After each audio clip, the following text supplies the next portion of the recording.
Imagine watching two movies. One is a brand new release, the image crystal clear, every shadow carefully lit, every scare feeling perfectly timed.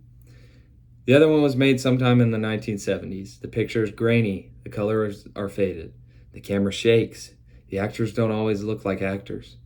And somehow, it still feels 10 times more disturbing. So why? Why do so many horror movies from the 1970s feel dirty, grimy, unsafe to watch? It isn't just nostalgia, it's the way they were made. Film stock. Now, the first thing you notice is the image itself. Most horror movies in the 1970s were shot relatively inexpensive 16 millimeter or 35 millimeter film. Compared to today, digital cameras, these film stocks produce heavy grain, softer focus, muted colors, and imperfections that audiences now associate with realism. Now, movies like The Texas Chainsaw Massacre, they almost look like they were discovered in someone's attic instead of being produced by a studio. The grain tricks your brain. Instead of feeling like a polished movie, it feels like evidence. Now, modern horror movies build elaborate sets. 70s horror, they usually couldn't afford to do that. Instead, filmmakers shot on abandoned houses, empty farms, rundown apartment building, real city streets, real actual locations. Look at the Texas Chainsaw Massacre that I'm repping today, obviously. One of the greatest 70 horror films. Not the greatest, because that's Halloween, but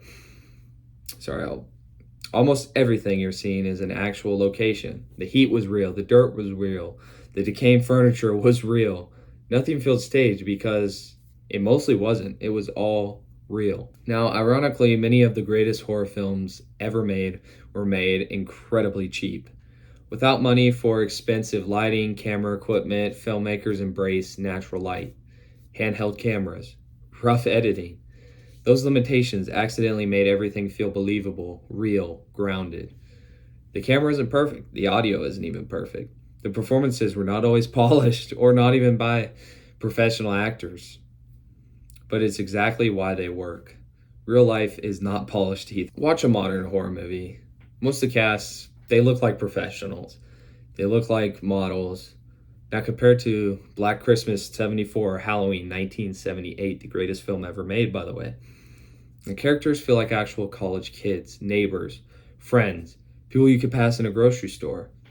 When horror happens to ordinary people, it becomes easier to imagine it happening to you. Now, modern horror often tells you exactly when to be scared. Big music, loud stingers, huge orchestras. 70 horror, it does the opposite. Long stretches of silence, building that tension. Strange industrial noises you've probably never heard or don't even know what it is. Mechanical humming, distant screaming.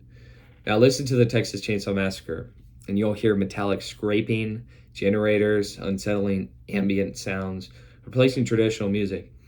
It doesn't sound cinematic, it sounds wrong. Now, context matters. So, audiences were living through, at the time of the 1970s, the Vietnam War, the Watergate scandal, rising crime rates, and economic uncertainty. It was a pretty rough time to live. Optimism was fading, movies reflected that. Instead of monsters from castles, horror became things that could happen on an ordinary road, inside a normal house, or even in your neighborhood, as in the case of Halloween.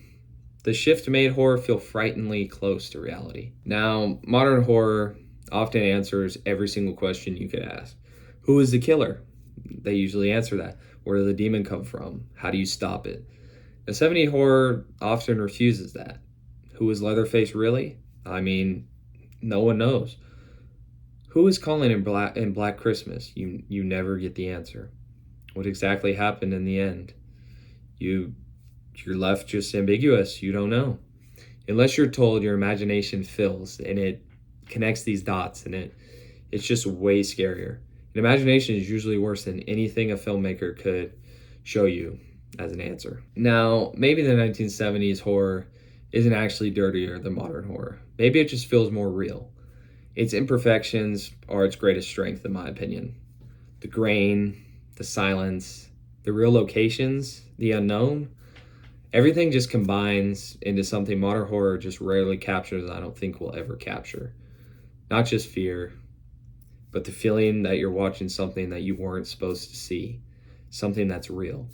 And maybe that's why 50 years later, these films still leave audiences feeling like they need a shower when the credits roll. Well, anyway, guys, that was my take on why 70s horror just feels so different and wrong. But yeah, guys, this is Gorehounds, and if you're new to my channel, please subscribe, check my other videos, and yeah, guys, this is Gorehounds, and I'm